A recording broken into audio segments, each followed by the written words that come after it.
Forget New Year, New You. This season is about slowing down, locking the doors, and cozying up at home with the one you really want to do nothing with. Your dog. After the holiday chaos, those quiet nights with a blanket, a podcast, and your pup feel like the reset you actually need. Ollie helps make those moments easier with fresh protein-packed meals made from real human-grade ingredients, so your dog can enjoy some quality comfort food too. Choose from 5 recipes and get a personalized plan for your dog's needs. Meals arrive perfectly proportioned with a scoop and storage container, so serving is fast and mess-free. And with Ollie's in-app on-demand health screenings, supporting your dog is easy, ensuring more cuddles for many years to come. Visit ollie.com/truecrime and use code TRUECRIME for 60% off your first box. For 911, what's the location of your emergency? 2260 Maryland Street. You said 2260 Maryland? Maryland. All right, and what's going on? There was a shooting. At about 2:15 a.m. on July 25th, 2022, a 911 call came into the police department in Akron, Ohio. The man told the dispatcher that there had been a shooting. You think she's dead? I think so, yes. All right. Do you know where the shooter is? No, I don't. The man was 50-year-old Ronald Keur, also known as Chip to his friends. When did this happen? Just a couple minutes ago, we heard that a ruckus. I was in the bedroom, heard a ruckus, and we came out. And, How many shots did you hear? I believe it was 3 or 4. It had started out as a social gathering, 7 people in a tiny apartment, and they would all later admit that they had been doing drugs, namely meth. Many of the attendees had been doing meth for days with little sleep. But what had been a day of hanging out among friends and acquaintances turned deadly. 34-year-old Tony Westover, a medical assistant, was shot and killed. But who killed her would have to later be proven in a courtroom with a defendant who was adamant about representing himself and about questioning the other people who were there that night. Sir, I don't want to talk to him anymore. He murdered my girl. I don't want to keep talking to him. This is Jillian in partnership with Law and Crime. You are listening to Court Junkie, episode 283. One of my favorite parts of the holiday season is the shopping. I know so many people who hate buying gifts and all the hassle that comes with it, but I just love when I get someone the perfect gift, especially if it's something I know they wouldn't normally get for themselves. For quality gifts at an affordable price, this year try Quince. Whatever you're looking for, all Quince items are priced 50 to 80% less than similar brands. And they do that by partnering directly with top factories and cutting out the cost of the middleman, which passes the savings on to you. Now, here are some suggestions I think make for really great gifts. The first is Quince's iconic Mongolian cashmere sweaters, which start at $50. They're so soft and comfy, and I just love them. Or another idea is their 14-karat gold jewelry, Italian leather handbags, or their European linen sheet sets. All make for wonderful gifts. And in case you're wondering, Quince is on the nice list. They only work with factories that use safe, ethical, and responsible manufacturing practices. And they use premium fabrics and finishes for that luxury feel in every piece. My favorite item that I have from Quince is their quilted puffer jacket in navy blue. Now, I have been wearing this all fall, and I keep getting compliments on it. I live in Chicago, so the weather is about to get much, much colder. So hopefully I can get away with layering my cashmere sweater underneath and still be warm enough, because I love this jacket that much. Gift luxury this holiday season without the luxury price tag. Go to quince.com/court for 365-day returns plus free shipping on your order. That's QUINCE.com/court to get free shipping and 365-day returns. Quince.com/court. Court Junkie is brought to you by Progressive Insurance. Most of you listening right now are probably multitasking. While you're listening to me talk, you're probably also driving, cleaning, exercising, or maybe even grocery shopping. But if you're not in some kind of moving vehicle, there's something else you could be doing right now. Getting an auto quote from Progressive Insurance. It's easy, and you could save money by doing it right from your phone. Drivers who save by switching to Progressive save nearly $750 on average. And auto customers qualify for an average of 7 discounts. Discounts for having multiple vehicles on your policy, for being a homeowner, and more. So just like your favorite podcast, Progressive will be with you 24/7, 365 days a year.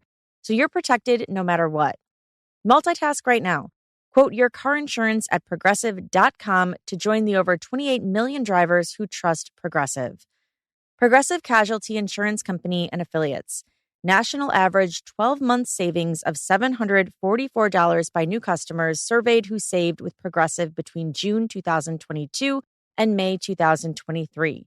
Potential savings will vary. Discounts not available in all states and situations.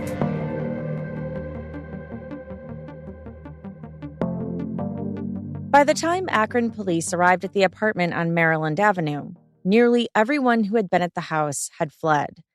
The only people left were Ronald Keur, his roommate Angel McClain, and Tony Westover, who was lying dead by the front door. Crime scene technicians went through the apartment looking for clues. They found multiple bullet holes in one of the back bedrooms, as though a gun had been fired and the bullet went through the door, hitting multiple items in the room. Investigators ran into some difficulties when trying to figure out what exactly had happened that night. They talked to Ron and Angel, trying to get a feel for everyone who had been present in the apartment. Body cam footage from the officers showed their confusion. Who's Brian? That's her boyfriend? And he was part of this. So Brian, Adam, and Quinton were also. Who said that? Adam did? At what door? Yeah. Is there a back door? Yeah. Phil, there's a back open glass, sliding glass door. A man named Quinton Nixon soon emerged as their main suspect. The possible suspect is going to be a Quinton Nixon, 31-year-old black male. Looks like they went out the back sliding door. But when officers reviewed surveillance video from a neighbor next door, they saw another man with a gun jumping off the balcony. So, first male, 118 technically. I don't know, who's this look like to you? Look, gun in hand. Oh, yeah. That looks like that Adam dude. Yeah, that's what I thought, but it's hard to tell. Look, he's pointing. He turns. That's a champion? Yeah. That's what Adam, that's... Yeah. So, you think that's Adam? That is Adam. Okay. Investigators eventually did interview everyone who had been present at the house, and they all pointed to Quinton Nixon as the shooter. But were they reliable witnesses? 1 month later, on August 24th, 2022, Quinton was arrested. The defendant was arrested after a standoff with the police, and SWAT had to be called out. Chemical agents were deployed in the house because the defendant was hiding in the attic in a small crawl space. By this time, the defendant had changed his appearance to try to evade capture. He had shaved his hair and his facial hair. SWAT did successfully apprehend the defendant that day, and he was interviewed. Prosecutor Felicia Easter gave the opening statements on behalf of the state of Ohio.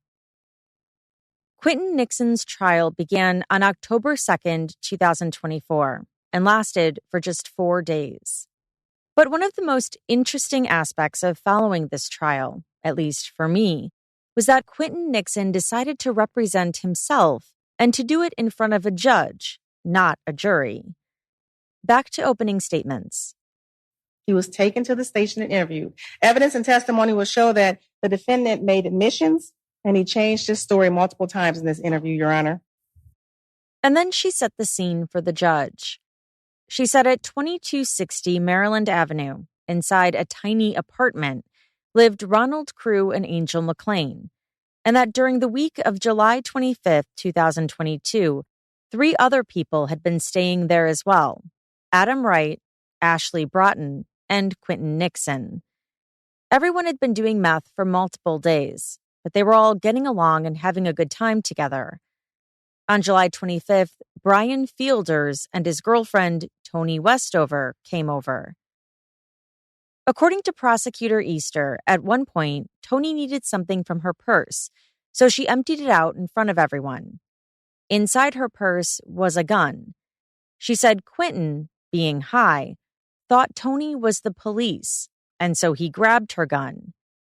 Tony tried to get her gun back, but Quinton pinned her up against the door by her hair and neck, and then shot and killed her. Prior to this happening, everyone was getting along. Everyone was no arguing, no fighting, no fussing. Prosecutor Easter told the judge that once this happened, everyone decided to flee. Some of the people there had warrants, and others had been smoking meth. They jumped off the balcony connected to Ron's room. She said Quinton fled too. He took Tony's gun and purse, but dropped the purse on his way out. When it was his turn to present his side, Quinton told the judge that things aren't always what they seem. This case is a case of facts, truth, and common sense. It is not murder if it is self-defense in defense of others. It is not felonious assault if it is stand your ground. It is not my responsibility to prove defense, self-defense, or defense of others or stand your ground. It is on the state to prove it wasn't. I will ask this court to put aside emotion as much as possible with respect to the victim and pay attention to the facts. I, Quinton Valdez Nixon, am not a convicted felon. And me not being a convicted felon, I'm allowed to carry a gun. But I did not have a gun that night of this incident. I was in complete fear for my life. And through testimony from several witnesses, as well as exculpatory evidence, I will be able to prove without a reasonable doubt that my actions were justified in the provisions of law. He said there are questions that need to be answered. Like, what is the procedure when someone brandishes a weapon? What do you do? What's the procedure when someone puts a gun to your head? What do you do? And you don't have a gun. He said he has his police academy certificate and that he did armed security for several years. He said human nature, when put in situations like that, is either fight or flight. I'm being persecuted because I chose to fight for my life. I chose to stand my ground. I was legally allowed to be where I was at. I could never have started the situation or the fray if I didn't have a gun. He said he could never have just gone crazy. He conceded that he gave inconsistent statements to investigators, but said that's because he had been beaten by SWAT. I was barricaded in a wall, and they did throw gas and munitions, which burn your skin. I did lose consciousness when the police stumped me out. I was under duress when I gave those statements. But the truth is the truth. And through the witness's testimony that the state calls, you will be able to hear the truth. I'm not a violent person. I'm not a monster.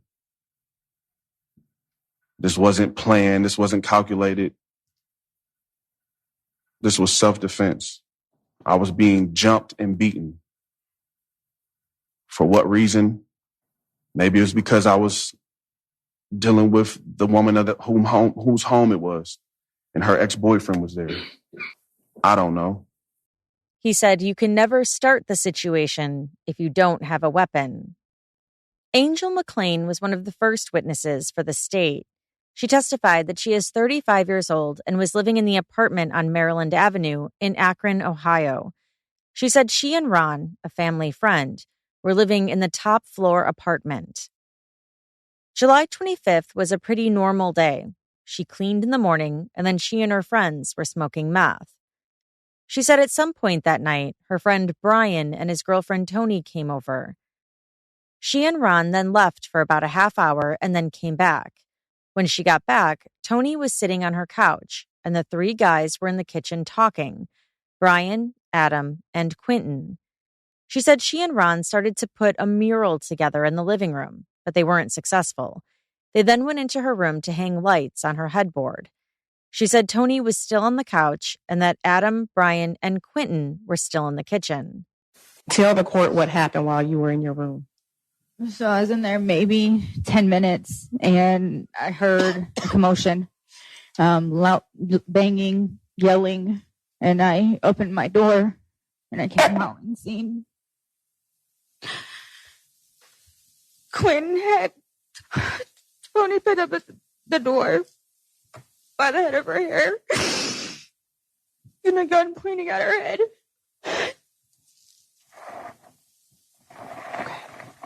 Prior to that, you mentioned a gun. Prior to that, had you seen Tony with a gun? No, ma'am. Had you seen the defendant with a gun? No, ma'am. Had you seen anyone at your house with a gun prior to that? Not that I recall. She said the loud banging and yelling made her come out of her room. Describe how he had Tony. He had her, they were by my front door, and he had her with one hand and the gun pointed with the other. What was Tony doing or saying? It looked like she was trying to fight back. It was just a quick glance of what I saw when I got shoved back in my room. Who shoved you back in your room? Adam. She testified that she hadn't heard any arguing or fighting prior to her going into her room. She said before she got shoved back in the bedroom, she asked Quinton what the hell he was doing. She was asked if he answered her, and she said he turned the gun on her. She told the judge she felt scared. When I was shutting the door, the first bullet that we heard, gunshot, the bullet came through my bedroom wall and went right past my face. It ricocheted off of my TV and ended up, the ricochet particles cut Chip's face, and then it ended up in my back bedroom wall. And where were you in the room when this happened? I was right by the door. I just got shoved back in. Who all was in your room at this time? Me and Ronald. She said she heard 2 or 3 more shots and then glass breaking. She opened the door again and saw Quinton and Brian tussling in the hallway by her bedroom door. Adam shoved her back in the room again and shut the door. She said it all happened fairly quickly, within seconds. She said there are some things she doesn't remember, and she admitted she had been smoking meth that day. She told the court that everyone jumped off her back balcony. First Adam, then Brian. She said she had thought Quinton was already gone, but then he flew past her. She said he had a purse with him that she believes was Tony's.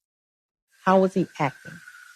Everybody's normal. I mean, nothing out of the ordinary to, for people getting high, I guess.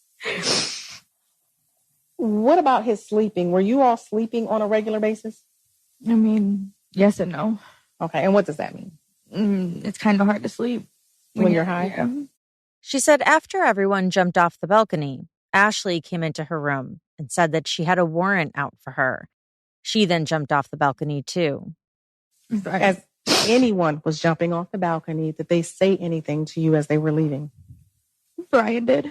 And what did Brian say? I asked him, what the hell? Like, what am I doing? What's going on? And he said to call the police and say that he killed him. Who was he? Quinton killed her.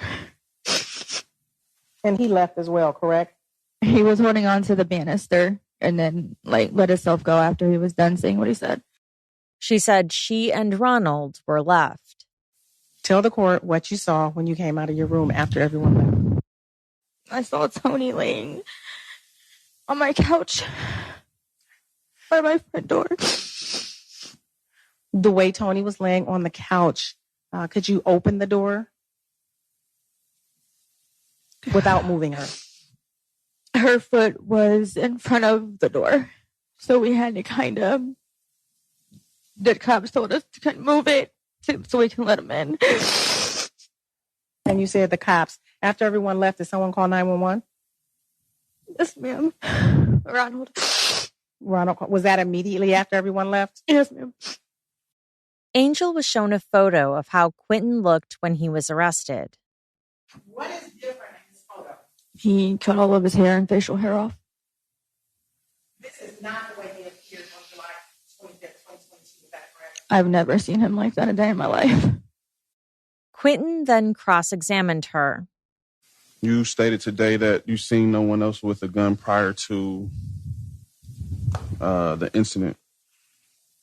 Yes. You don't remember seeing Adam Wright with a gun prior I don't to recall. this? You don't recall, or you don't remember seeing him? I don't remember. I didn't like guns, to be honest. So, No, there's a difference between not remembering and not seeing him with the gun. I don't remember seeing him, no. Do you remember making a statement on the night of the incident to the police that you saw Adam Wright with a gun? No, I don't remember. You do know you're under oath, correct? Yes, I do. It was so long ago, I don't remember all the details of what I saw and what I didn't see. Quinton asked if she is testifying today that everyone was smoking meth, and she said yes. He asked if she remembers telling officers anything different, and she said she doesn't recall. He asked her about seeing Brian get out of the car when he arrived, and if she saw anything in his hand. She said no. Just for clarification, you never seen anyone in your home prior to the incident with a gun? I do not recall. I don't remember seeing a gun at all. I don't like guns. And Adam and all them, everybody knows me. I don't deal with guns. Did I have a gun? I don't remember, no. You don't remember or no? You didn't bring one. He asked her if she remembered ever taking Brian to Adam's house one day to iron out their issues. She said yes, but it was so long ago she doesn't remember the details. Do you remember claiming or saying to the defendant that they're going to kill Adam if we take him to Brian's house? No. He asked her if she remembered how he was acting when she went to go put up the lights in her bedroom. She said normal. She thought everyone was acting normally. Do you remember me asking you to speak to Brian about his behavior? No. Answer objection. Overruled. You may answer. Do you remember that? No. Quinton played the interview she did with the officers while she was in the back of a police car after the shooting. In it, one of the officers asks her if Brian is known to carry a gun, and she says yes. Quinton stopped the video and asked her about it. She said that's what Adam had told her about Brian's past. Quinton continued playing the video of her interview and then stopped it again. Miss McClain, did you hear the answer you gave to the detective when he asked you, when did you first see Adam with a gun? Yes, I did. Can you repeat what you said? I said he had one, but like I said, it was so long ago, I can't recall everything that I said in my police report. And a lot's happened since then, so. Earlier you said you didn't see anyone with a gun, correct? Yes, I just did that. Prior to the incident, correct? Yes. Did you not just say that you seen Adam Wright with a gun when he first got there? Yeah, a week, 2 weeks prior to that? Yes, but I never seen it after that. Prior to the incident? Yes, he was there 2, 3, maybe 2 weeks before you even came. Okay, so it's safe to say since he's been in your home that he had a gun. I seen it the one time, I didn't see it after that. He started the video again. One of the officers asks Angel if she saw Adam with a gun today, and she says yes. Did you hear the question the detective just asked you at 6:58 timestamp? Yes. Can you repeat what he asked you? He asked me if I seen Adam with a gun that day. And I said yes, but I don't remember seeing him with it that day, honestly. So why would you tell the police that you seen him with a gun that day? I don't know. I didn't see no guns that whole day, the whole time, so I don't honestly know. Ms. McClain, do you know you're under oath? Yes. As the video continues, Angel can be heard telling the investigators that the gun was under her couch. Angel testified that she didn't know if Quinton had a gun. She's never seen him with one before then. Ashley Broughton is 36 years old. She testified that she, too, had been staying with Angel and Ron, whom she knew as Chip. When she got there that week, Quinton was already there. She said Quinton's uncle was there off and on, that Quinton was there consistently. She had never met him before. She said they were all doing drugs at the apartment, namely meth, and that Quinton was high every day. You could just tell he had been up for a while. My experience with him, because he was arguing with everybody like there was stuff going on, and obviously it wasn't. So, like, they're thinking that conversations was happening that wasn't happening.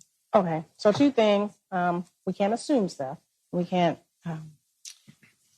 So you said it is obvious he had been up for a while. What made it so obvious that he had been up for a while?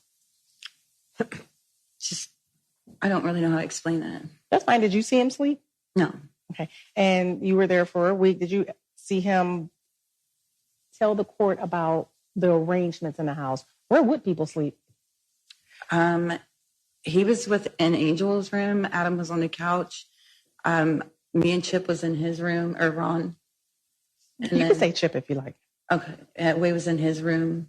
Like, nobody was really sleeping. Everybody was just up, but we would bounce around from room to room getting high.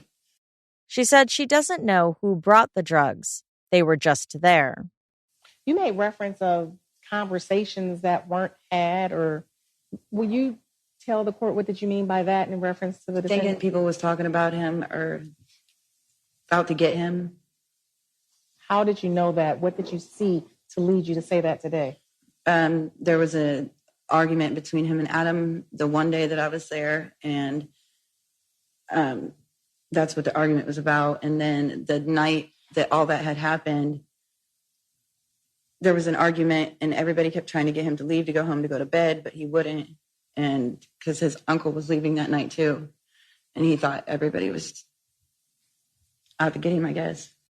She said on July 25th, she and Chip went to the store and got back later that evening. They were then hanging out in Chip's room, where she was most of the night, and getting high.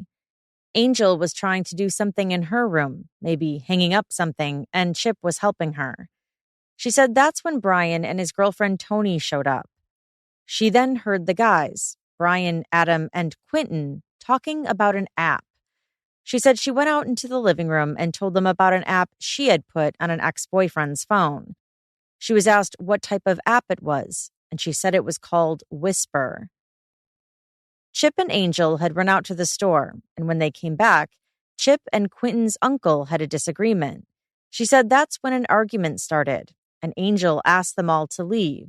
Quinton stayed, but his uncle left, and things calmed down. She was in Chip's room, and Chip and Angel were in Angel's room. She said about 10 minutes passed, and that's when she heard a big commotion. Will you describe what you heard to the court?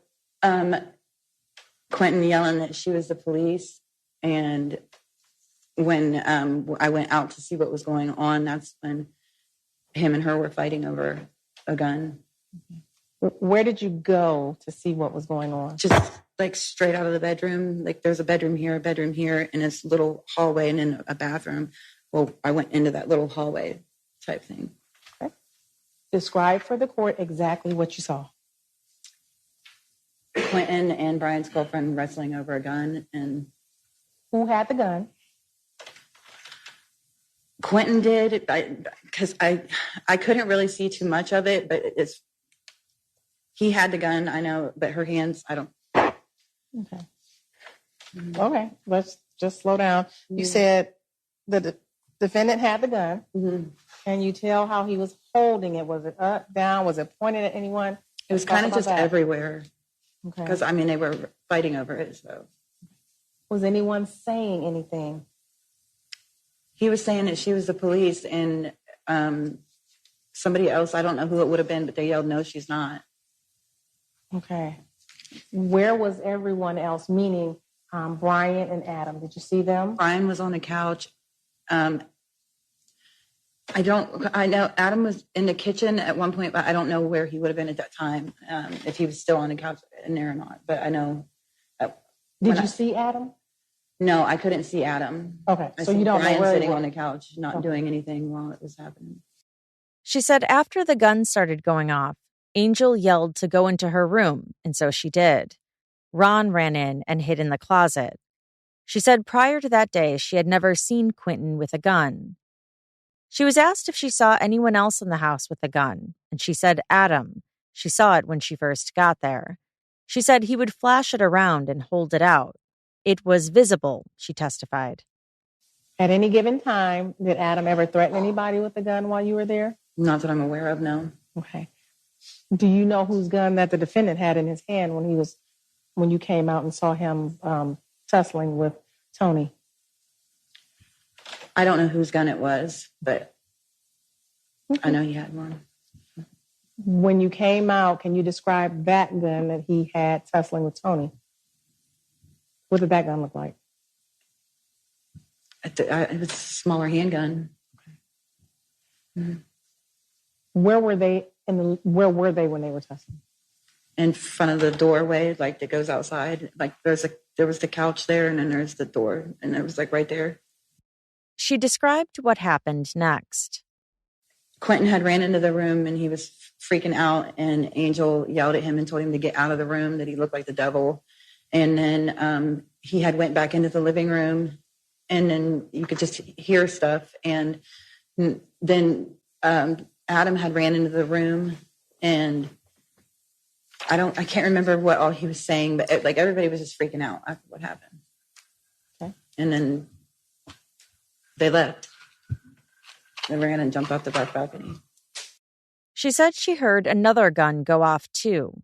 In total, she heard about 5 or 6 shots. She clarified that when she heard the 3 guys talking about the Whisper app in the living room, Tony wasn't there yet, and that they were talking about her and saying she had it on her phone. Do you know how they describe this Whisper app, or what is this app supposed to be? I don't know what it is. They described it like it was something that you talk to the police with or report things with or something like that, and like making it out like she was, like an informant, I guess is what you call it. And I guess that's what they was trying to make it out as. She said everything happened so fast. When Quinton came into the bedroom after the shots had started, she was asked to describe his demeanor. He was scared, like what just happened. Okay. And how long did you think he stayed in the room? Just not long at all. What happened after he left? He ran into the living room, and from what I could hear, the men had jumped him. So, okay. Mm-hmm. Did you see it? I had seen a little bit from where the hallway was, but like you couldn't see much. And when you say the men had jumped him, how? Are you saying that from what you heard and what you believe happened? They jumped him or whatever whenever he went to go out of the room. Mm-hmm. And after that, I just heard what had happened because you could hear like a gun and smack off somebody. Okay. So a gun hitting someone's, you believe, body, face, head, whoever? Yeah. Okay. How long did that last, you think? A few minutes. Okay. Do you know who was doing the hitting? Do you know who had the guns at that point in time? I don't know who had what. You were in the room? Mm-hmm. Okay. She said Quinton was bloody when they all ran into the room again and jumped off the balcony. She said she left too because she had warrants and didn't want to be there. She testified that Tony was laying on the couch and that her legs were in front of the front door, blocking it. On cross, Quinton asked her more about what she testified she had heard. The conversation about this Whisper app was about Tony prior to her being in the apartment, correct? Right. He asked her if she recalled how Brian, Tony's boyfriend, was behaving when he was talking about the Whisper app. It would have been like he felt like she was working with the police. What was his demeanor? Was he tweaking? Was he? Yeah, you could say that. It was freaking out about the app on her phone. Do you remember around the time that we were having a conversation about the Whisper app, do you remember Brian having my cellular device? I can't recall of too much. I just know about the app thing because I went in and elaborated on an app. She said she can't remember if she heard any shots being fired while she heard him getting jumped afterwards. Just to clear state for the record, you stated you seen me with a gun? At the time that you guys were wrestling, yes. Did you see me shoot? I just know the gun went off. I don't know whose hand it was in. I just know it went off. That's because that's when I went into the bedroom when Angel yelled at us to go into the room. At this time, where was Adam? At the time of you going into the bedroom and the gunshots going off, do you know where Adam was? I think he was in the kitchen. I'm not sure. She agreed that she didn't see Quinton with a gun when he left, only a bag. After her testimony ended, Prosecutor Easter then played a video of a man jumping off of a balcony. He can be seen throwing a bag onto the ground.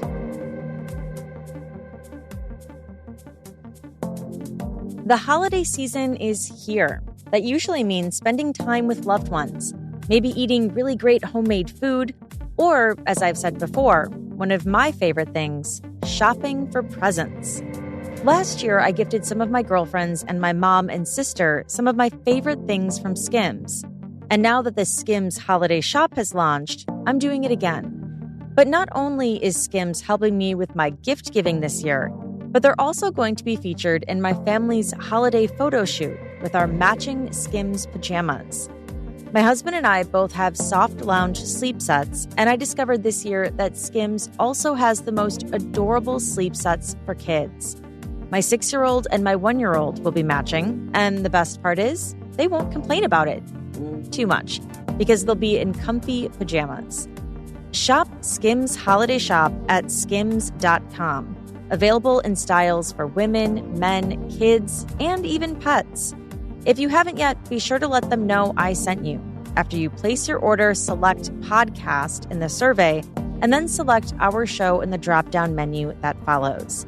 That's at skims.com. The Washington Post and their amazing journalists have always meant a lot to me growing up.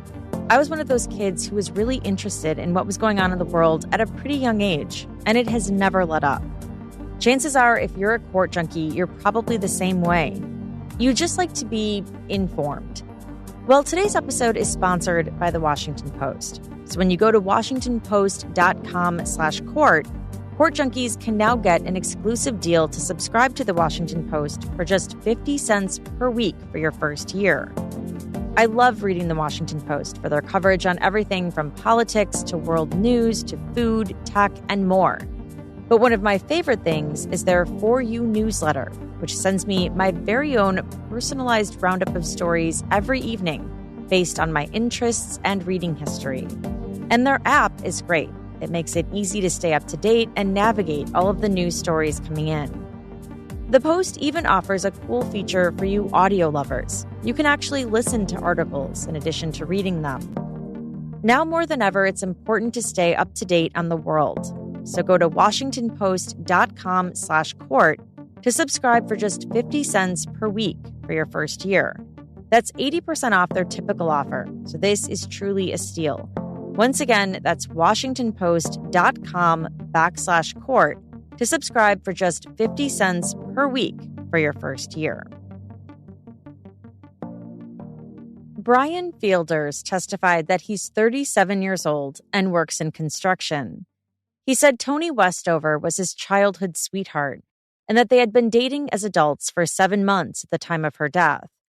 He told the judge that Toni was 31 and had a daughter. She worked in the medical field.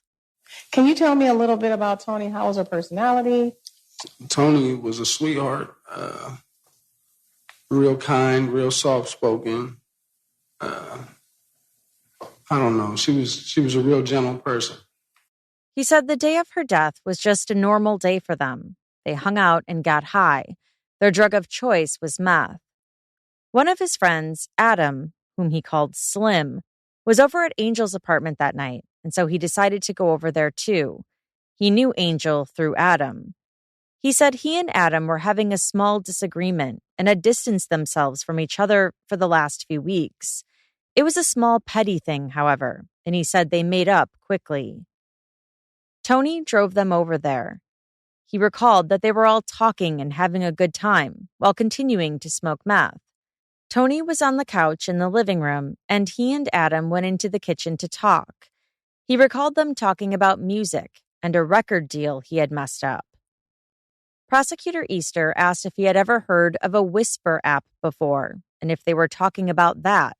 He said no. You were in the kitchen with Adam approximately 10 minutes. Please tell the court what you did after talking to Adam in the kitchen. After talking with Adam, I got formally really introduced to Quinton, and we started talking, hit it off. I went and sat in the living room and sat next to Tony for a while, and I was talking to Quinton. We were kicking it, back and forth, talking about music, and he was telling me that I think at that point he worked at a oil change spot or something along that lines. We were just having a normal time. Everything was cool. Everybody was getting along, laughing, joking? Absolutely. The defendant seemed like a pretty cool guy? Yeah, absolutely. Nothing wrong? No. She asked him if he had a gun on him when he came into the house, and he said no. Tony did. He said she had it in a holster in her purse. Prosecutor Easter put up a photo of a bag laying on the ground beneath a balcony. He identified it as Tony's purse. Well, we talked for a while. Like I said, Quinton and I were sitting there, we were getting along, just rapping back and forth and talking. And we had both stepped into the kitchen for a minute. We were talking with Adam. Everything was copacetic. I don't know exactly what we were talking about, but after a while, we went back in the living room and sat down. What happened at this point? I was on my phone.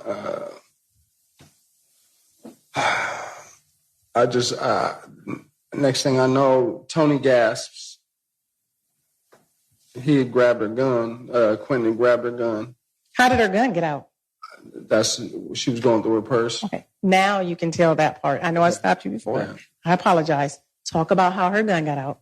All right. So she was going through her purse looking for something. I don't know exactly what she was looking for, but she had taken it out, set it on the table.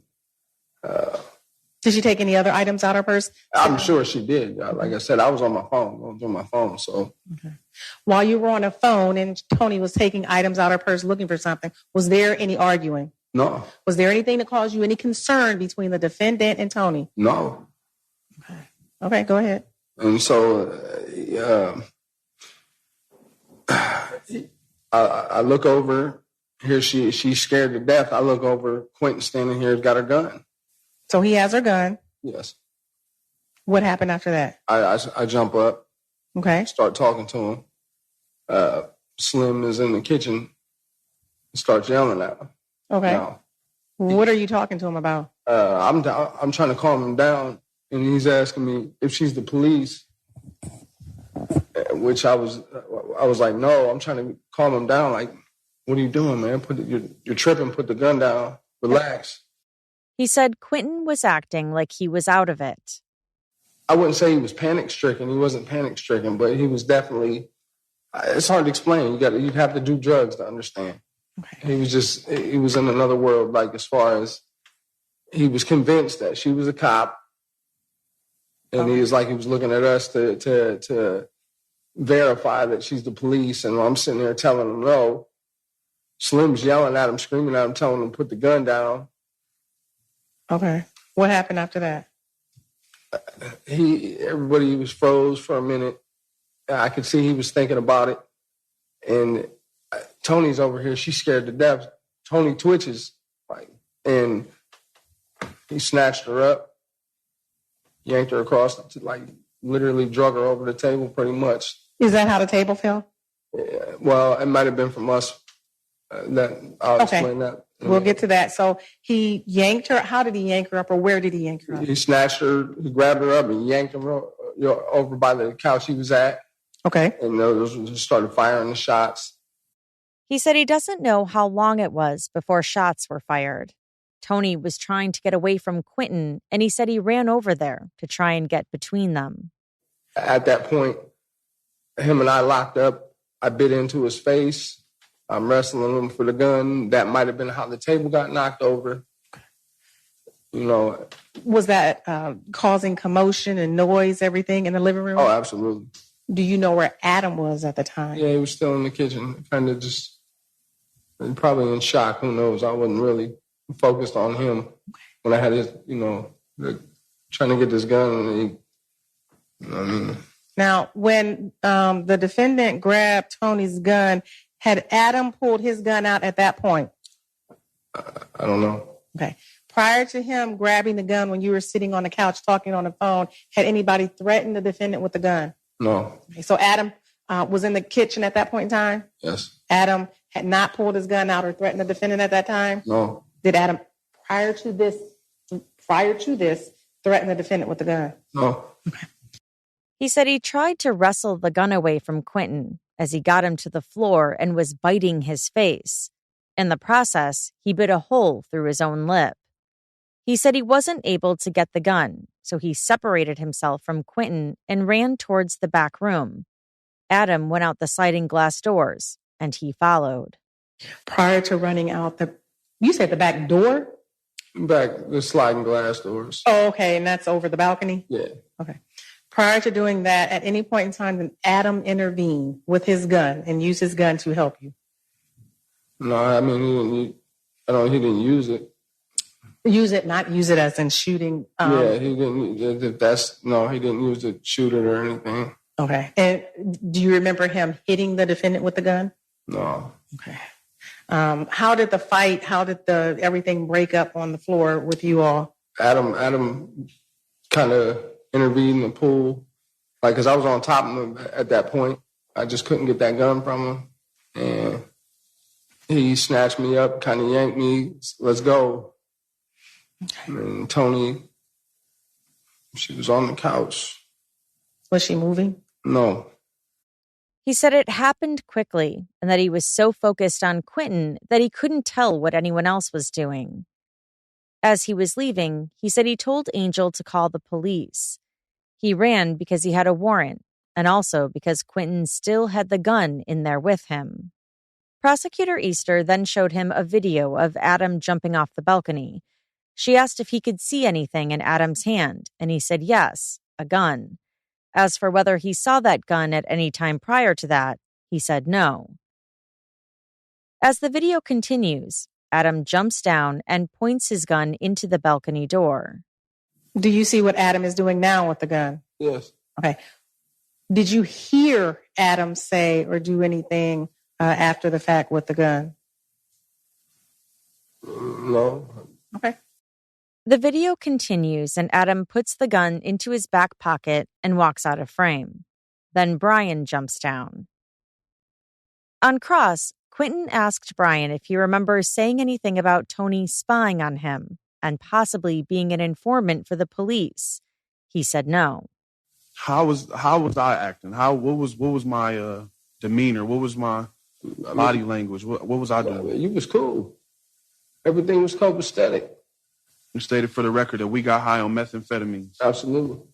At what point did we get high on methamphetamine? I mean, from the moment when we first sat down, there was dope on the table. We were smoking. At any point did you feel uncomfortable? No. At any point do you believe that Tony felt uncomfortable? No.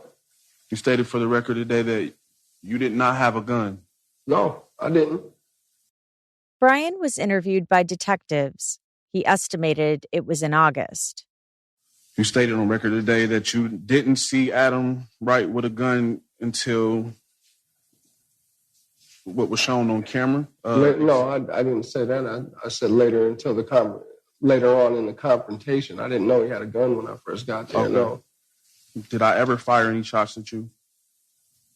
No, I'm pretty sure going towards the floor, the gun went off. I'm pretty fighting, but you know what? To be honest, I don't remember. Besides, actually, yeah. Yeah, actually, you fired a shot. You're stating on record that I fired a shot at you. While we was wrestling? Well, back to the the day you were being interviewed by Detective Hornacek. Do you remember telling Detective Hornacek that I was acting weird? I don't remember. I don't remember telling him that. I don't remember telling him that, but I might have. Quinton asked him if he was there at the apartment to sell pills, and Brian said no. Mr. Fields, are you high right now? What kind of question is that? Answer it, sir. No, ma'am, I'm not. No, I'm not high. Do you remember what you said to Detective Hornacek in your... I don't. Do you remember ever stating that I bugged out? You did bug out. At what point did I bug out? When you had that damn gun in your hand. You don't remember threatening me and telling me I wasn't going to make it home to my children that night? Absolutely not. Do you remember saying that sometimes people get caught up in situations and they don't know what they're in? No. Do you remember taking my cell phone and checking it for an app? No. Quinton asked if during his interview with detectives, Brian said he and Tony felt uncomfortable as they were trying to leave. I remember saying that she was ready to go, yes. I do remember saying that. And I was letting my phone charge up. We were getting ready to leave. During that interview, which is the interview at the jail, do you remember telling Detective Hornacek that I was talking crazy? Correct? I do remember. I do remember that. Can you clarify what do you mean by I was talking crazy? I remember sitting in the living room, we were having a conversation, and some of the shit you were saying I wasn't picking up on. I didn't understand, but here's another thing. I was getting high back then. So I wasn't in the greatest state of mind. My life wasn't together, man. What's that got to do with anything? Stop asking questions, sir. And no more cussing. Next question, Mr. Nixon. If Tony wanted to leave, why would she pull her gun out? She was going through her purse. If Tony and you felt uncomfortable, why would Tony pull her gun out? She didn't pull her gun out. She set it on the table. If you and her felt uncomfortable, why would she sit a gun on the table? Why wouldn't she? She's going through her purse. She didn't think you were going to grab her gun and kill her. Okay, can we just stop talking about what somebody else thinks? Because nobody knows what she was thinking. Well, I mean, that answers his question. Sir. I don't want to talk to him anymore. He murdered her. He murdered my girl. Stop. I don't want to keep talking to him. Mr. Fielders, in case you're unsure of who's in control of I get courtroom, it. I get it. It's not you. I get it. It's me. I get it. So when I tell you to stop talking, you stop talking till a question is answered. And if you don't want to answer any more questions, your whole testimony will be stricken from the record, and I will not consider it while I'm deliberating. Ronald Keur, or Chip, was 50 years old at the time of the murder. He testified that Ashley Broughton was a friend of his that he had known for a few years. She was visiting him at his apartment on July 25th. He said Quinton had been staying at their apartment for about a week at that point. He had never met him prior to that. Angel introduced him. He said they got along well. Ron testified that he's a bit older than the others. He's in his 50s, and the others there that day were in their 30s. He said everyone was using meth that week. He said their sleep patterns were irregular and that they would be up for days. He was asked if the drugs had an effect on the way people were acting.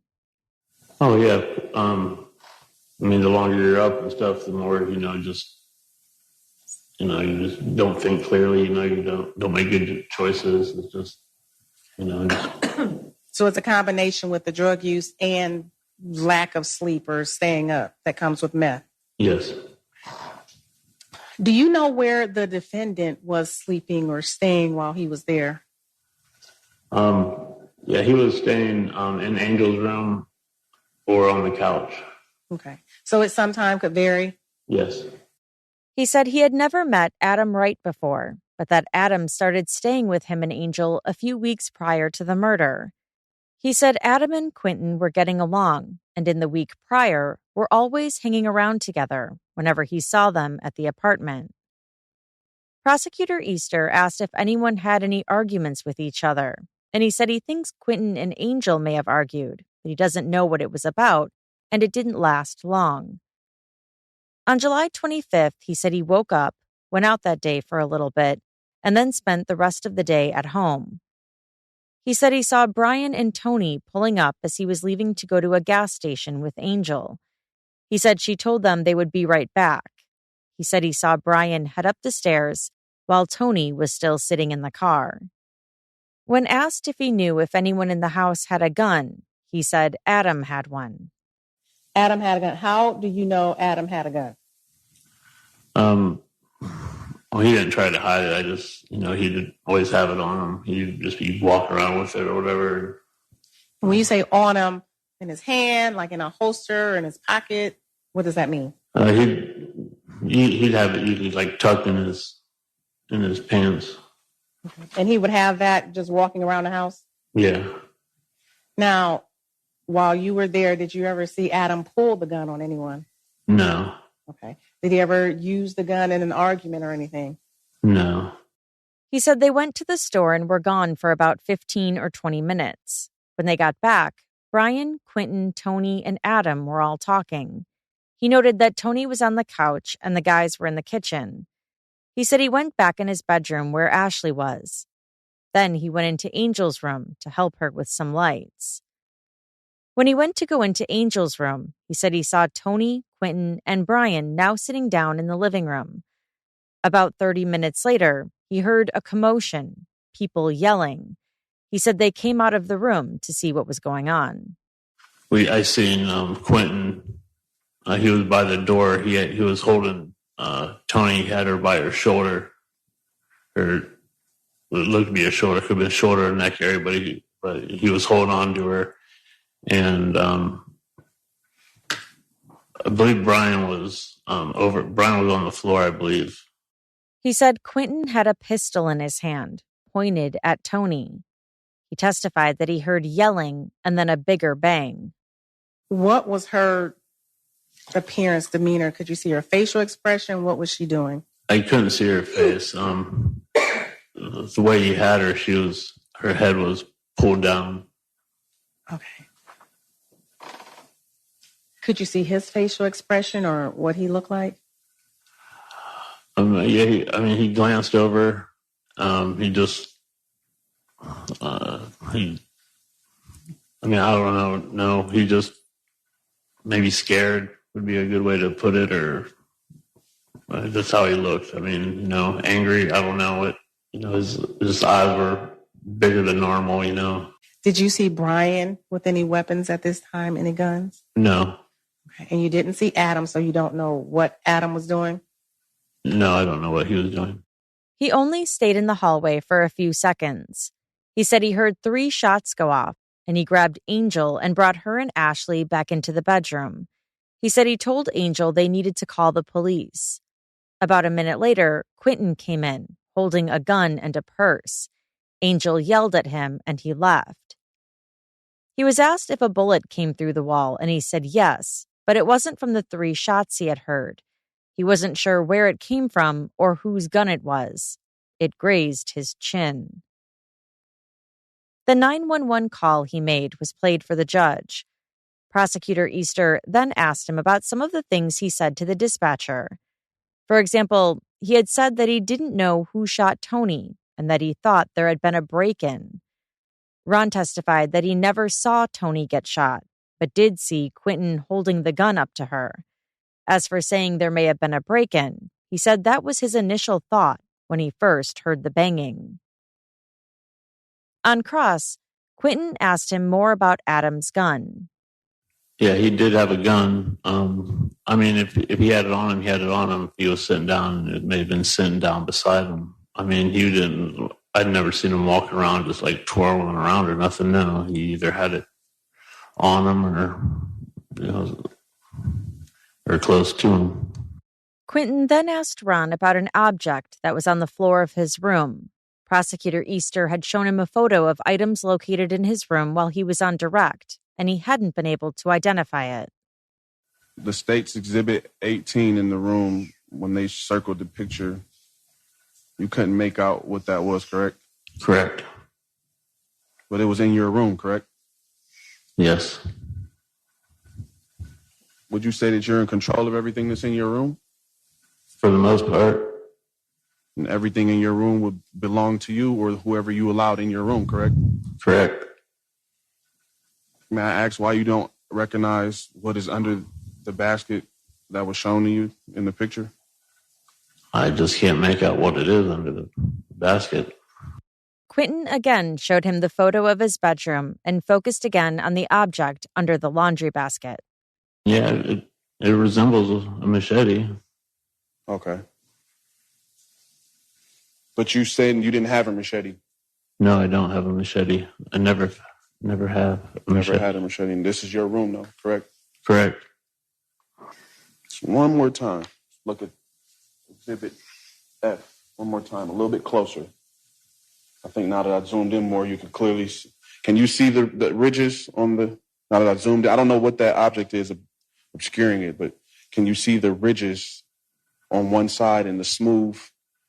Yeah, I see that. And there's also a line that looks like it was where it was grinded out as a blade, correct? Yeah, the lighter area? Yes, sir. Yes, sir. Does this resemble a machete? Yeah, it resembles a machete. Correct. No further questions. Adam Wright is currently serving time in a different county for a different case. He was transferred to the courthouse to testify at Quinton's trial. Adam told the judge that Angel is a longtime acquaintance and ex-girlfriend of his. He was staying at her apartment around the time of the murder. He said he and Quinton, who was also staying there, hung out for quite some time leading up to July 25th. Did you ever get into any arguments with the defendant? I did not. Did you threaten the defendant? Absolutely not. Now, did you have a gun? I did. What kind of gun did you have? Smith & Wesson 9mm. Okay. Where did you carry your gun, or how were you dealing with your gun or handling your gun? My gun never leaves me. I never leave it laying around. It's always on my side. I don't go anywhere, including the bathroom, especially if I'm around people that I don't know or do know. I'm not allowed to carry a weapon, but I try to practice proper gun etiquette to the best of my abilities. But you admit you had that gun on your person the entire time you were there? The entire time. Okay. Did you ever point it at the defendant? Before the incident? Before the incident. Absolutely not. Okay. Did you ever threaten him again before the incident? No, I did not. Okay. Did anybody else ever threaten him with your gun? No. Before the incident? Yes. No. Before the incident. Did anybody have your gun before the incident besides you? No, ma'am. He was asked what he remembered about July 25th. He said he remembered something happening between Quinton and Angel, and Quinton staying in the car overnight going into the 25th. On the morning of the 25th, he said he ran some errands with Ashley and Ron. When they came back, Quinton was still in the car. He said he got him some water. He didn't know exactly what was going on between him and Angel, but he went into the house and talked to Angel. Shortly thereafter, Quinton was allowed back in the apartment. Adam testified that he was close with Brian and had known him for 3 or 4 years. Brian was mad at him leading up to July 25th, but he said they worked it out and had no beef with each other on that day.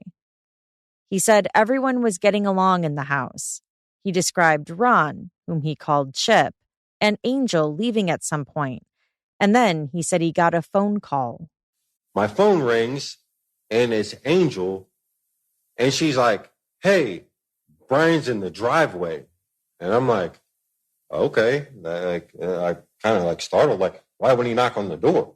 And I'm like, tell him to come up.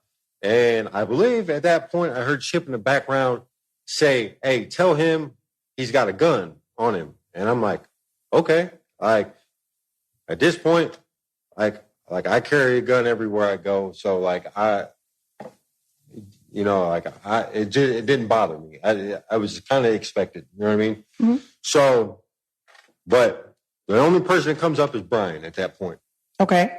And he comes in and immediately he's like, I don't know, talking about some whisper app stuff or some shit. And watch the language. My apologies.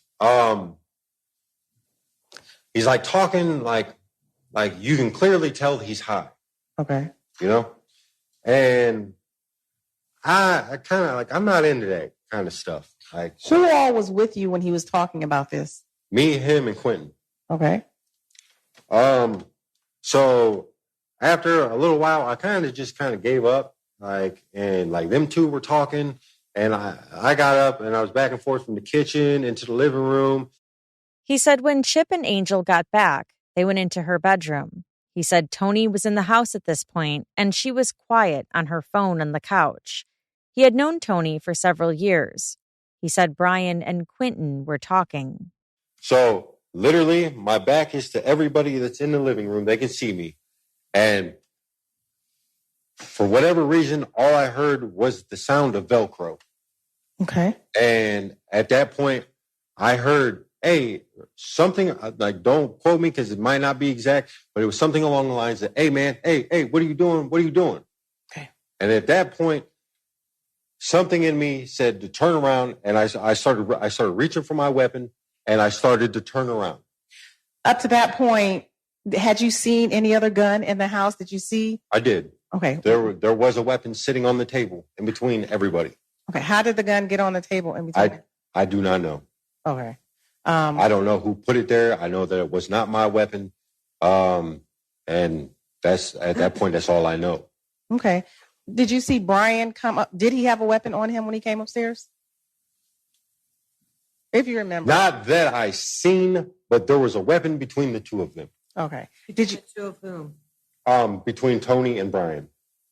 So when Brian came up, did he have a holster on his person? Did you ever see a weapon that Brian had?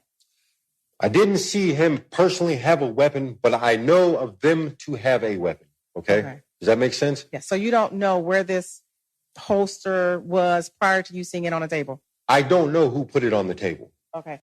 He said it was clear panic. He got his gun out. Brian then said, "Give me the gun. Give me the gun." Naturally, at this point, he's already got his hands pretty much on the weapon. So I just surrendered to it. And then it's maybe a half a step for me because I'm tall.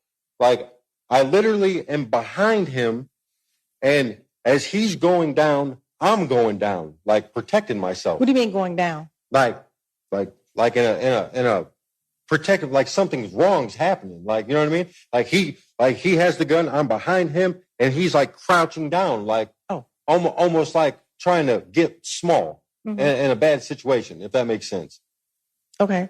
And I'm behind, and I go down directly behind him.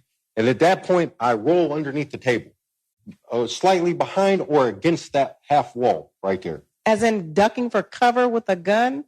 Pretty much. And you're under the table? Yeah, I go down behind him, and at this point, something's definitely wrong. And that's when my ears just started ringing. Why? Clear gunshots.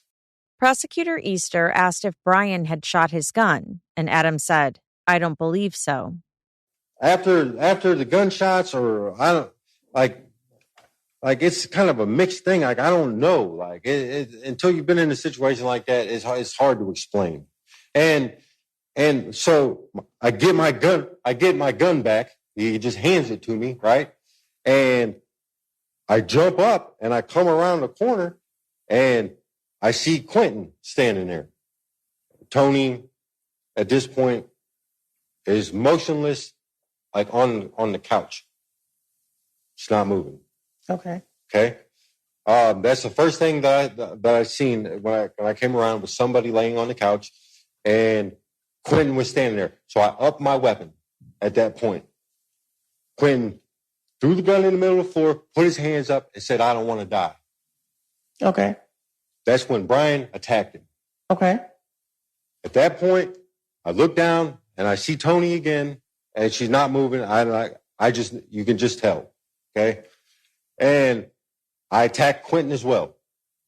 I kicked him a couple times, and without swearing, it came out of my mouth. I said, you can say it's something that you said that day. I said, you killed her, bitch. I said, you killed her, bitch. And I said it twice. Well, I kicked him. I might have punched him. Like, I don't know. Like, I was freaking out at that point. And then him and Brian were in a struggle. Okay. I was like, I'm getting out of here. I don't know. At that point, my instincts told me I needed to leave. I couldn't go out the front door. Why? Because Tony was obstructing the front door. He said he ran over to Ron's bedroom and squeezed through the door. Quinton comes running into the room trying to get out the door as well. And that's when I upped my weapon again on him and told him to not follow me, to get back in the house. Because I knew 911 was coming at some point. It was like 3 o'clock in the morning, and we're in an apartment complex. So at that point, I did not want him coming after me. I don't know what the hell transpired. I'm just trying to leave. He said as he was running away, he heard someone call his name. He ended up turning around and climbing back up the balcony.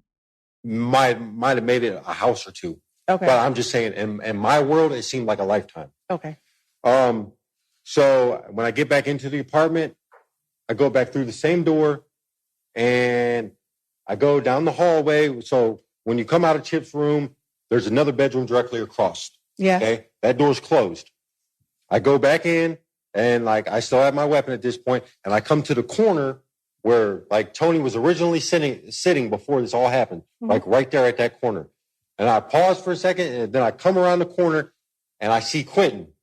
Brian is face down on the floor. Quinton's on top of him with a gun. Okay. So the defendant had the gun back at this point? Quinton. Yes. So I up my weapon one more time, and he sees me, does the same stuff, throws the weapon in the middle of the floor, puts his hands up, and says, I don't want to die. This is the time I hit him with my weapon. Okay. I went into the living room, and I hit him with my weapon and freed Brian from whatever was going on. And that's when I exited the house. When I ran down the hallway, that's when I opened up Angel and Chip's door, and I said, call 911, call 911. And that's when I went back through Chip's bedroom and back through the door, and I jumped off. And I ran from there. He said he ran to a nearby field and laid down there. He stayed there all night, even through a rainstorm. He said he never talked to the police until they came and picked him up just last week from where he was in jail. During his cross-examination of Adam, Quinton asked him if he was allowed to have a gun. Adam said no. Did you ever tell me that Brian had a gun prior to him coming up to the house? No. You're stating that Angel called you and Chip told you, correct? In the background. Angel called me on the phone, and Chip was in the background. And told you that Brian had a gun, correct? Yes. Do you remember talking to a Detective Hornacek and being interviewed? Tuesday of last week, I do. Do you know that interview was recorded? I assume it was. Do you remember stating to Detective Hornacek that I was in the room when you got that call?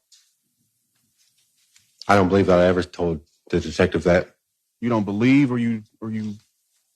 I need a more clarified answer. Do you remember or do you not? I do not remember. How was the demeanor of Brian when he first came in? High. Sketchy. Does that answer your question? Yeah. And so would you say Brian is an aggressive person?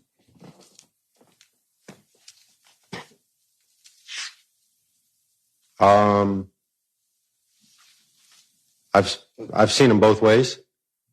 And overall, Not unless he has to be, I guess. Is Brian known to carry guns? Is he known to carry guns? Yeah. I've seen him with a gun before. I can't say that he's known to carry guns. Adam maintained that he wasn't a part of the conversation between Brian and Quinton about the Whisper app. So you didn't hear what Brian was saying about the conversation? About this app? When you guys were talking? Yeah. I did not hear when you guys were talking, no. How it was described to me was that it was an app that if you whisper into it, okay, if I'm holding a telephone and I say, hey, what are you doing? Right? I can whisper into my phone and wherever it is sent to is played in full volume. Okay. Do you ever remember Brian stating that it was on my phone or on Tony's phone? I don't remember anybody stating it was on anybody's phone. Do you ever remember Brian having my phone and checking my phone for apps? I do not remember that. Quinton asked Adam about when Adam pistol whipped him. When you pistol whipped me, did your gun discharge accidentally? Absolutely not. Did you ever rack your pistol at any point? I did not. Do you know the color of the bullets that was in your pistol? I cannot remember. Did you ever rack your gun, or did Brian rack your gun, or chamber a bullet when you guys were in the kitchen? I did not chamber a round. I cannot state if he did or not. Like I said, I was in a panic situation, and I've told you what had happened. I handed my gun, and I got underneath the table. Quinton asked the judge if he could play the surveillance video of everyone jumping over the balcony and leaving the apartment, saying it doesn't show Adam climbing back inside like he had testified he had. The judge agreed. So I guess the dilemma I'm having is if you were the first to leave, then Brian left, and then I left, at what point did you come back and pistol with me? Okay. So when I got stuck into the doorway, I just have to state this is a traumatic experience for me. Okay. Answer the question, sir. I might not have jumped off the balcony. I was dazed. I was confused, but what I said had happened. I might not have jumped off the balcony. I've stated to the detective when he questioned me, I felt like there was a piece of this tape that was missing. Quinton then asked him about something else he told detectives. To the detective during your interview on September 24th, 2024, that things were weird that night and Quinton Nixon and Brian Fielders were tweaking out on drugs. Correct? I said that we were all high on drugs. Listen to the question. Did you tell Yes. that to Detective Hornacek? Maybe not those exact words, but in a roundabout way, yeah. You stated that they were talking with each other about a conspiracy theory with an app called Whisper, some kind of spy app, correct? Correct. You also stated to the detective that things were strange the whole night, correct? Correct. Earlier, you testified stating that everything was fine. We were all getting along and they're correct? Correct. I said that there was no aggression the whole time that we were around one another. I didn't say everything was comfortable the whole entire time. I said that there was nobody aggressive towards anybody the whole time we were around one another. Quinton asked him if he remembers how he described what type of person Brian was in his interview.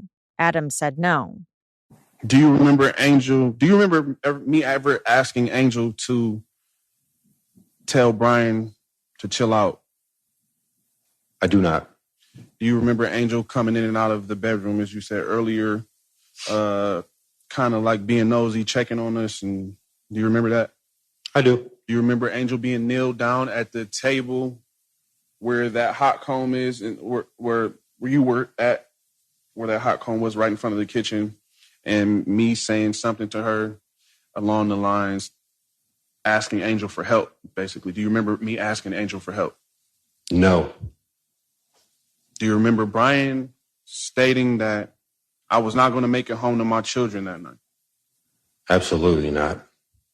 Do you remember a conversation with all of us and Brian stating that people get caught in situations and they just don't know what they're in? I do not. Do you remember telling me, stating, I told you so, you should have shut up? Do you remember telling me that? No. Do you remember telling me that I should have left? No.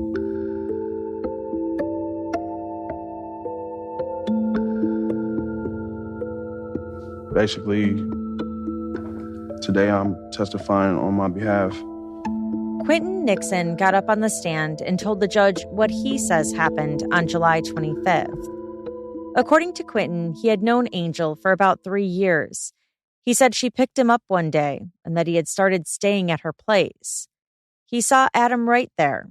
He said Adam was on the run and that Angel told him he was homeless and needed a place to stay. He testified that Adam told him that he was Angel's ex-boyfriend. He said Angel had never told him that. He said the beef between Adam and Brian was over a stolen car. Adam had stolen Brian's car and driven it to Alabama.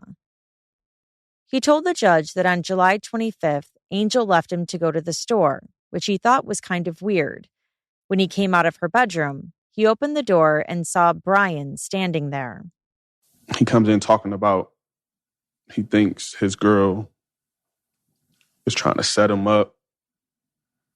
Mind you, I don't know who this girl is he's talking about. He's talking about some spy app. And I never even seen a spy app, never knew it existed. He was explaining to me, like, yeah, you can clone somebody's phone to see what they're doing on their phone, da-da-da-da. He was like, matter of fact, you got your phone? I'm like, yeah. He was like, let me see your phone. I gave him my phone. He's like, you probably got the same app on your phone. You don't even know it. Angel probably put it on yours. He's really like bugging out. But I'm not thinking anything of it. Like, I'm just thinking he tripping. He said for almost a good hour, Brian was talking to him about this spy app. That's when Adam asked him how he got there, and Brian said Tony was in the car. Adam told him to call her up. Quinton testified that he could see Brian's gun on his hip and that Adam had a gun too. He said both he and Adam told Brian he was tripping about the app, but Brian kept going on and on about it. As he explaining this to me, he's looking up stuff in my phone, showing me like, yeah, you see this? This is one of them. Now we in the kitchen. He's like, yeah, you see this? This is another one. He just kept showing me him. And at that time, I'm like, bro, I don't know what you're talking about. You tripping. Give me my phone back. He was like, hold on, wait. I'm about to show you. So he kept looking for the app.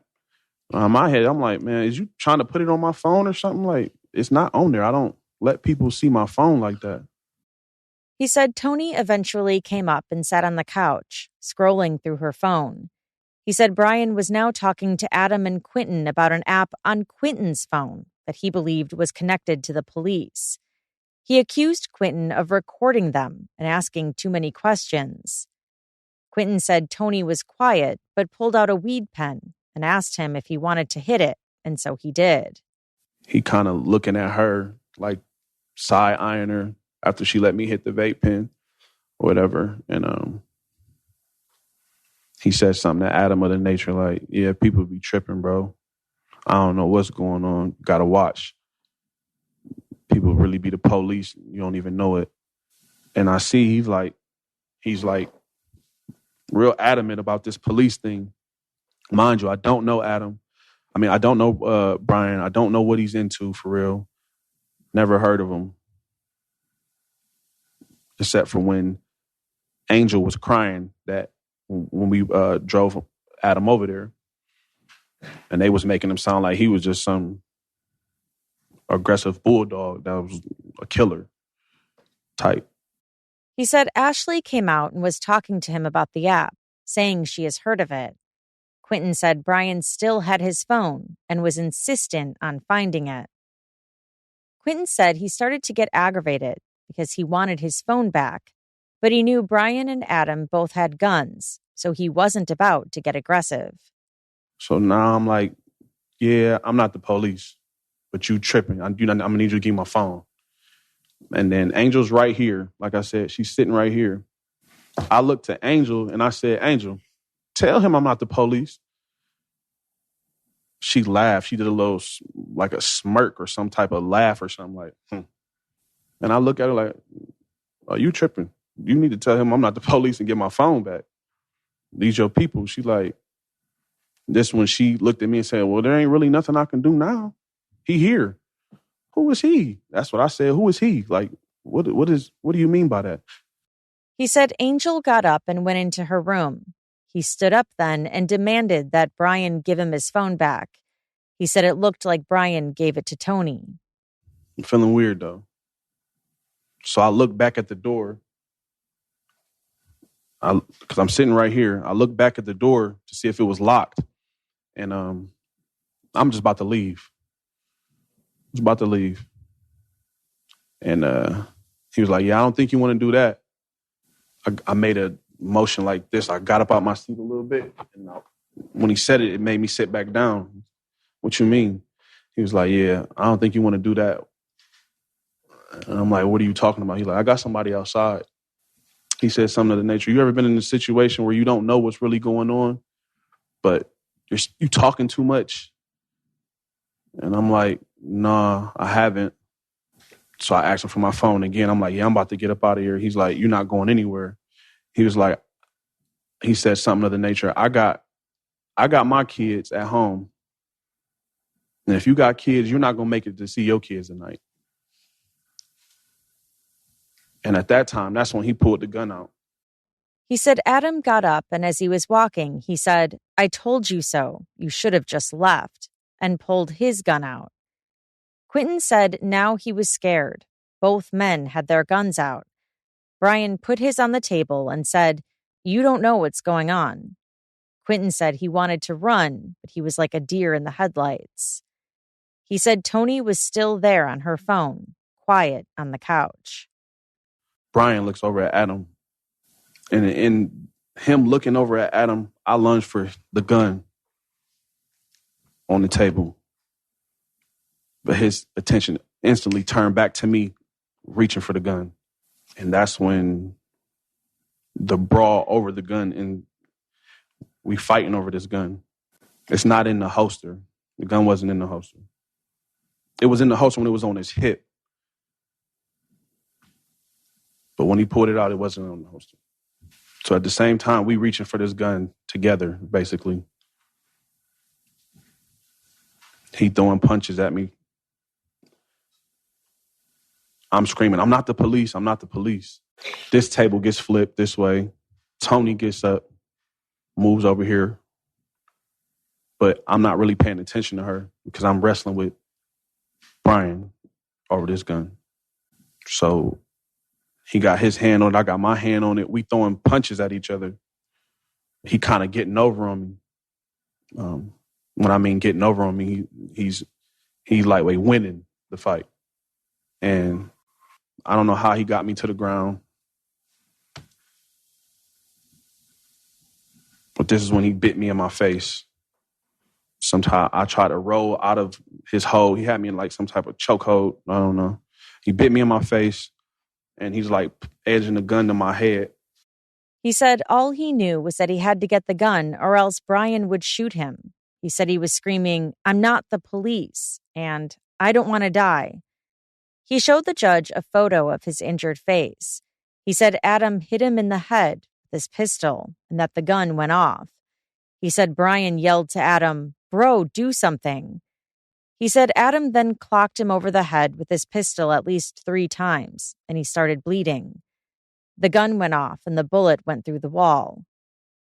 He got the gun away from Brian, but they continued to tussle. He said he then saw a male come towards him from the hallway, and he was hit with a machete on his right side. He said the only male who was in the back room at that time was Ron. He said he never heard anything from Tony. She wasn't calling for help or telling anyone to call the police. It was like she was just watching them, he said. He showed a photo of his chest that was a little difficult to see. He pointed out where the cut from the machete was. He said he doesn't know where Ron went after that. He kind of let go of the gun at that point, and then Adam climbed on top of him and straddled him, punching him in the face.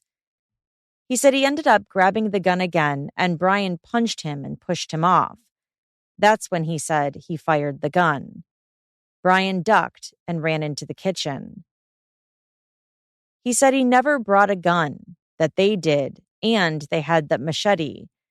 Adam ran out, and Brian started to, but Quinton said he chased him and grabbed him by the back of the shirt.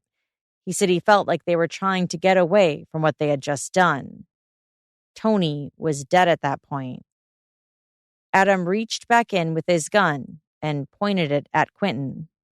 Now, mind you, this is an apartment, close quarters. I don't know who lives next door. I don't know the surrounding areas. I shot enough times that I felt to save my life. It wasn't. I wasn't out to kill the whole household. I could have shot more times, but I chose not to. He said he heard Brian yell, "He shot her, call the police." He said he looked at Angel and asked her to help again, but she kept asking him, "What did you do?" He said he ran with Tony's gun and kept running. He said he took her gun because he didn't know if they were going to shoot him on his way out. Prosecutor Felicia Easter cross-examined Quinton after his trial was delayed for a month. So 1 month later, on November 5th, cross-examination began. Bottom line, you're the one who shot Tony Westover, correct?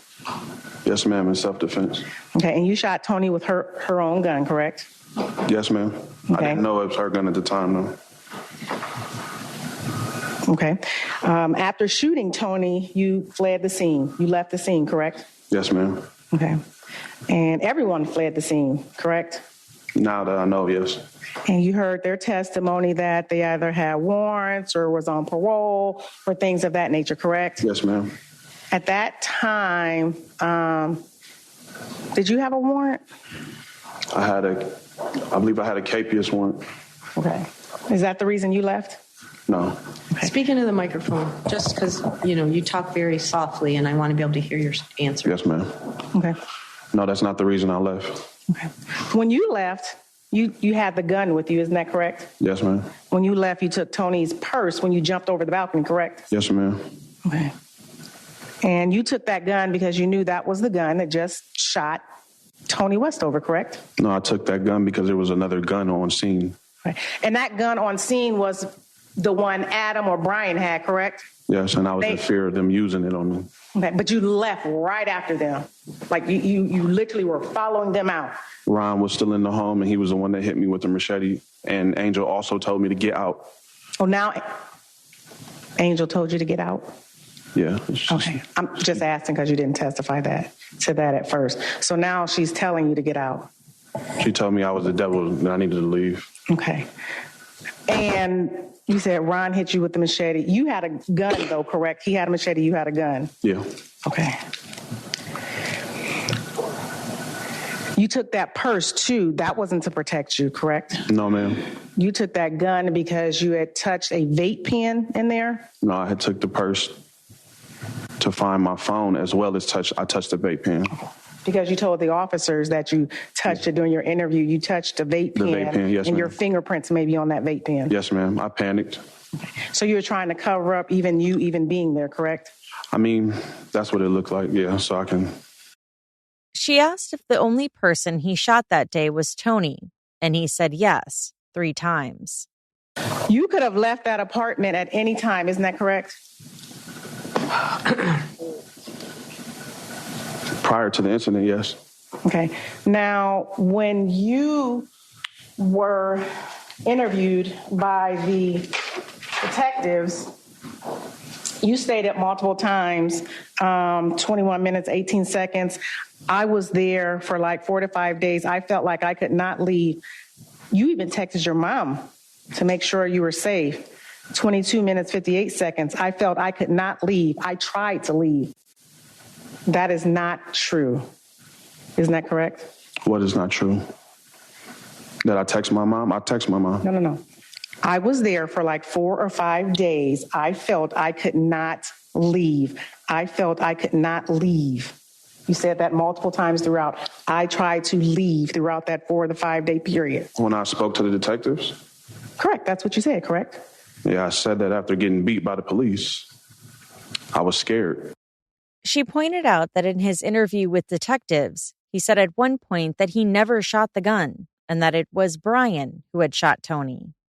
Okay, so at that time, you knew Brian didn't shoot Tony, correct? I was under duress, so it was kind of like, yes, I did. She played a portion of his interview. You said you did not fire the gun.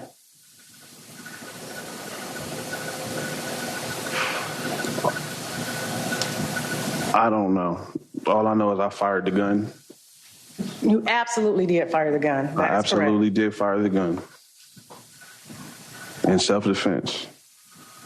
You fired the gun. That is it fair to say you did not tell the detectives in that order? You were not forthcoming. It's not fair to say because I was beaten and I was scared when I was giving this interview and I was deprived medical, which she wouldn't let me testify today to. Okay. Was SWAT in there in that interview with you? No. Okay. It wasn't. It's a question. Thank you for answering. SWAT was not in there with you at that time. Through this interview, did they hit you at all? No, they deprived me of medical. Did they raise their voice at you at all? Nope. Did they give you a chance to answer the questions? Yes, they did. Okay. But I wasn't all the way there. The judge deliberated after hearing all of the testimony and arguments. Then she announced her verdict. She found Quinton Nixon guilty of 2 counts of murder, felonious assault, and tampering with evidence. He was sentenced to life in prison and could be eligible for parole after serving 21 years. Toni Westover was just 34 years old when she was killed. According to her obituary, she was a joyful person who loved to help people, craft, shop, and bake. Toni was very proud to be a mother and loved spending time and baking with her beautiful daughter. She was loved and will be dearly missed by many friends and family. And that's all for this episode. As always, I'd love to hear your thoughts on this case. Join the conversation over on Instagram at CourtJunkie, or you can always email me at podcast@courtjunkie.com. So as you guys know, the holidays are here, and I will be taking a little break, mostly to actually catch up, as I have fallen a little bit behind with some sick kids over these last few weeks that have made it difficult to get things podcast-wise done. I'm not exactly sure when the break will happen. I'm still working all that out as of this recording, but I will update on my socials as soon as I know, and I will absolutely be back probably the second week of January. But definitely check out my socials, and I will update as soon as I have that information. Thanks for your patience, and thanks, as always, for listening. Until next time.